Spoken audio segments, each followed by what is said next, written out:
Here's something I hear from almost every client I work with. I just want to do my job. I work hard. I deliver results. I treat people well. That should be enough. And then they realized it wasn't enough. Smart, capable, principled professionals lose at office politics constantly, and they lose for a specific reason that almost nobody talks about directly. They believe that going to work, clear communication, and principled behavior are sufficient protection against political maneuvering. And in a healthy environment with a decent manager, a functional team, a culture that rewards results, they are for a while. But political operators don't play by those rules. And the professional who has spent their entire career succeeding on merit finds themselves genuinely unprepared when someone starts running plays against them. And here's the part that makes it worse. Most of the professionals I work with are already overwhelmed, already stretched thin, already carrying more than they should.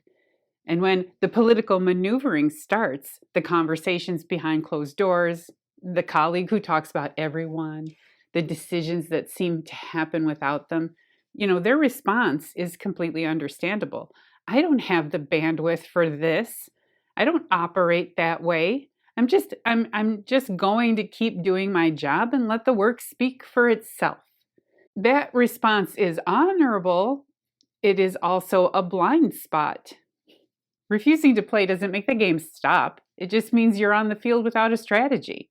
Today, we're going to talk about why smart people lose at office politics and what to do about it without becoming someone you don't recognize, because there is a meaningful difference between playing politics and understanding them, between being manipulative and being aware, between being naive and being principled. And the goal is to understand the game well enough to protect yourself, your team, and your work without compromising who you are. That's what we're doing today. I'm Christina Holloway. For over 25 years, I've coached senior leaders at organizations like Google, GE, and Spotify to architect their authority and navigate the high-stakes politics of the Fortune 500. On this channel, I show you how to recognize the power plays hiding in plain sight and how to communicate with a presence that demands a seat at the table. And what I've learned is this: understanding politics is a protection skill, and every principled professional deserves to have it. All right, so let's get started. Let me tell you about a client of mine. He was experienced, well-respected, and ran one of the strongest teams in his organization. He had built his career on results. The kind of leader people wanted on their projects because things got done when he was involved. And then his organization assigned someone to work under him, a senior professional who was, frankly, being managed out, given a landing spot under my client to finish out the year, right? My client knew immediately that this was going to be complicated. The man had seniority in his background, a sense of his own authority, and absolutely no intention of deferring to anyone. So my client came to me uncomfortable, but not afraid, just like uncomfortable, because he could already see what was coming and he wanted no part of it. And sure enough, within weeks, the colleague was doing exactly what my client had anticipated, telling him to just go along with decisions and they'd sort it out later, making casual observations about other colleagues. Oh, he's struggling in that area. The kind of comment designed to plant a seed of doubt. Positioning himself in conversations, negotiating through suggestion and implication rather than direct discussion. And then my client told me, I don't play that way. And I told him what I'm going to tell you. You don't have to play that way, but you do have to understand the way the game is being played around you. Because here's what political operators count on. They count on the principled professional's discomfort with politics becoming a form of willful blindness. They count on you being so committed to doing things the right way that you stop paying attention to the ways other people are doing things around you. Your integrity is real and it matters, and it deserves a strategy to protect it. And that strategy has 3 elements: see it, protect it, and own it. Each element addresses a different dimension of what happens when political maneuvering enters your professional environment. Together, they give you a way to navigate it clearly, deliberately, and completely on your own terms. Let's go through them one at a time. Element 1, see it. The first element is the most important, and it's the one most principled professionals skip entirely. See what's actually happening around you. Name it clearly. Understand the mechanics of it and stop filtering it through the assumption that because you would never operate that way, surely no one else is operating that way. That assumption is the gap political operators walk through every time. My client saw it. He recognized the pattern almost immediately. The casual comments about colleagues that just go along with its suggestion, the way this person positioned himself in conversations. He saw it because he was paying attention and because he had enough expertise. He had enough experience to recognize the moves. It was a political environment, and he just happened to be around a new political player. But seeing it and knowing what to do with it are two different things. And many professionals, even ones who notice the behavior, talk themselves out of what they're observing. They tell themselves they're being uncharitable. They give the benefit of the doubt, one time too many. They file it as a personality quirk rather than a deliberate pattern. Don't do that. Here's what I want you to understand about political behavior in professional environments. It almost always has a pattern, and patterns are visible if you're willing to look. A colleague who consistently talks about other people when they're in the room with you is gathering information and testing your response simultaneously. The person who suggests you go along with something now and address it later is creating informal agreements you never explicitly made. The professional who makes casual observations about peers' weaknesses is managing your perception of that peer and of themselves by comparison. None of these moves require malice. Some political operators are entirely unconscious of what they're doing. They simply learned over time that these behaviors produce results, and they keep using them because nobody ever named them clearly enough to interrupt them. Your job in element 1 is to be the person who names them to yourself first, clearly and without softening it. Here are the specific signals worth watching for. Triangulation. This is when someone consistently brings third parties into two-person situations. They tell you what someone else said. They share what they heard someone thinks. They position themselves as the person who knows what's really going on. Triangulation is how political operators build influence, by making themselves the hub of information and everyone else dependent on them for the full picture. Informal agreements. Watch for suggestions that you handle something quietly, go along with something for now, or sort something out later. These attempts to create shared accountability for decisions you never explicitly approved, if it ever surfaces later, and with political operators, it often does, the informal agreement becomes evidence that you were involved. Perception management. Pay attention to how someone talks about others when they're alone with you. The casual observation, the sympathetic concern, the gentle suggestion that a colleague is struggling. These are almost always deliberate. The person's shaping how you see the people around you, and by extension, how you see them. Selective visibility. Notice who gets credit in public conversation and who gets quietly sidelined. Political operators are often very skilled at being visible in the right moments and invisible in the ones where accountability lands. Seeing these patterns clearly, naming them yourself without minimizing them, is the foundation of everything else. Because you can't protect yourself from something you're pretending isn't happening.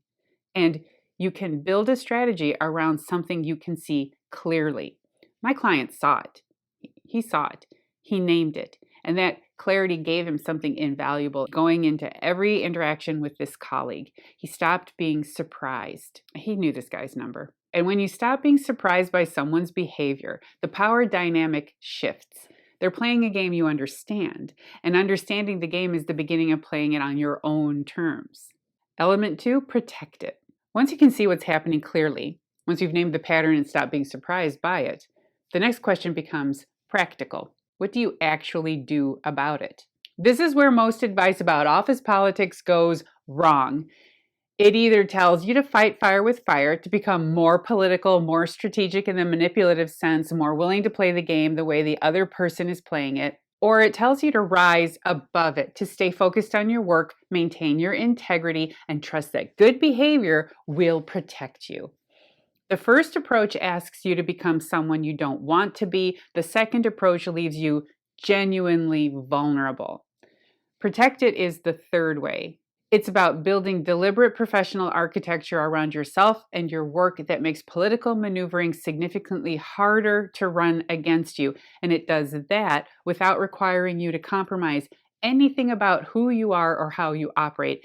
It has 3 specific practices. The first is the boundary statement. My client used one with his colleague that I want to share with you because of how clear and effective it was. When the colleague suggested that just go along with the decision and sort it out later, my client looked at him and said, "That's not how I operate. If we're making a decision, I want it documented and agreed upon before we move forward." That's it. 12 words. Professional, completely non-aggressive. And it did something important. It closed the door to the informal agreement before it could be created. It made my client's standards explicit, not as a judgment of the other person, but as a statement of his own operating principles. And it put the colleague on notice that the moves that worked on other people were going to encounter friction here. The boundary statement works because it's affirmative rather than reactive. My client didn't accuse his colleague of anything. He simply stated how he operates. And that statement becomes a form of professional protection. Practice your own version. It should sound like you. It should be brief. And it should be something you can say in any situation without raising your voice or your anxiety level. That's not how I operate. I'd want that in writing before we move forward. I prefer to have these conversations directly with the people involved. Each one closes a different door. Together, they signal that you're a professional who operates with clarity and consistency, and that attempting to pull you into informal agreements or political positioning is going to require more effort than it's worth. The second practice is documentation. This is the least glamorous and most powerful protective tool available to a professional navigating a political environment. Write things down. After significant conversation, send a brief follow-up email summarizing what was discussed and agreed upon. Keep a running record of decisions, commitments, and outcomes. Create a paper trail, professional and factual, that reflects reality accurately. Political operators rely on ambiguity. They rely on the gap between what was said and what was agreed. They rely on the informal conversations that happened without witnesses and can be characterized any number of ways afterwards. They live in the vague. Documentation closes that gap. It creates a record that belongs to you, and it does so in a way that is completely professional. You're simply following up to ensure alignment, confirm decisions, keeping everyone informed. You may come across as tedious, but that's the point. My client started doing this immediately after our conversation. Every significant interaction with his colleague was followed by a brief email. Following up on our conversation this afternoon, here's my understanding of what we agreed. Short, professional, completely benign in tone. The colleague's maneuvering room narrowed significantly because every informed agreement he tried to create got documented before it could be reframed. The third practice is selective engagement. This one requires judgment, and it's worth thinking through carefully. Political operators generate drama. They create situations that pull other people in, conflicts that need mediating, information that needs responding to, positions that need defending. And one of their most effective tools is getting principled professionals to spend energy engaging with things that don't actually require their engagement. Every time you engage with the drama, you give it oxygen. Selective engagement means developing a very clear sense of what actually requires your response and what does not. The colleague who makes a comment about a peer's performance to you, does that require a response? Almost certainly a brief and neutral one. I'd encourage you to share that directly with them. And then a complete change of subject. The suggestion that someone is struggling in a particular area, does that require you to agree, disagree, investigate, or carry the information somewhere? It requires none of those things. It requires acknowledgement and redirection. I'll let them speak for themselves on that. That sentence is complete. It closes the conversation. It signals that you're a person who allows others to represent themselves rather than allowing someone else to represent them to you. And it gives the political operator very little to work with. Protected is about building these habits consistently. The boundary statement, the documentation, the selective engagement, until they become your natural operating mode in any environment where political maneuvering is present. Your integrity is only as protected as the systems you build around it. Element 3, own it. The first two elements are about awareness and protection. This one is about something different. Own it is about where you put your energy. Because here's what I've observed about professionals who navigate political environments most effectively. They don't spend the majority of their time managing the political operator. They spend the majority of their time building something so strong, so visible, and so undeniably valuable that the political maneuvering happening around them becomes increasingly irrelevant. This is the most sustainable political strategy available to a principled professional, and it requires no compromise whatsoever.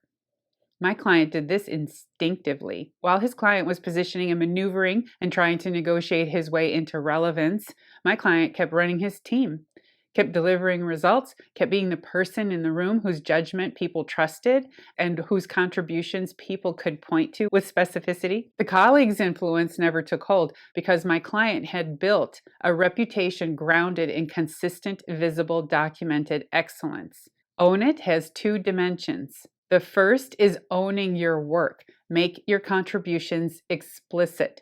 Document your results. Ensure the right people have visibility into what you're building and delivering. This is the visibility architecture we talked about in April.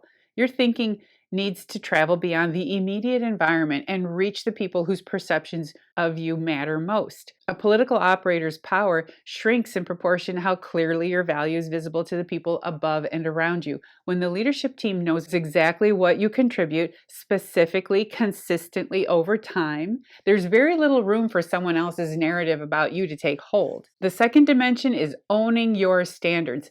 Be consistent. Be explicit about how you operate. Be the person whose behavior is so predictable and so clearly principled that any attempt to characterize you otherwise falls flat against the record you've built.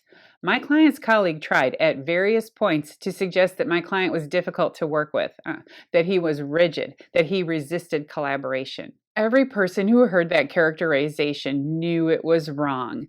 Because they had worked with my client, they had seen how he operated, they had experienced his consistency firsthand. The narrative failed because the record contradicted it. Own it is about building that record deliberately every day, in every situation, in every interaction, so that your reputation arrives before you do and stays long after the political operator has moved on to the next environment. Let me bring this together before we close. Smart people lose at office politics because they believe their work should speak for itself. And in a fair environment, it does. But political operators don't create fair environments. They create ambiguity, informal agreements, and narratives designed to serve their interests. See it, protect it, own it is your response to that reality. See it, name the pattern clearly so you stop being surprised by it. Protect it. Build the system around your integrity so political maneuvering has less room to operate.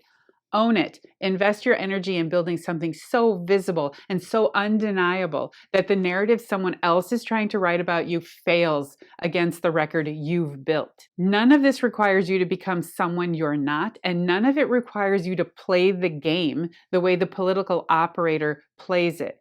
It requires you to be more deliberate, more visible, and more strategic about protecting the work and the reputation you've already built. Your principles are an asset. Make sure they're protected like one. If today's video resonated with you, if you recognize the colleague, the situation, or the discomfort, I want to hear about it in the comments below. Tell me which element landed hardest for you, because your experience matters here, and more often than you might think, naming it out loud is the first step toward handling it. My free communication toolkit is linked in the description below. It includes the frameworks and boundary statements we referenced today so you can start using them before your next challenging interaction. I'm Christina Holloway. Thank you for watching, and I'll see you in the next video. Bye.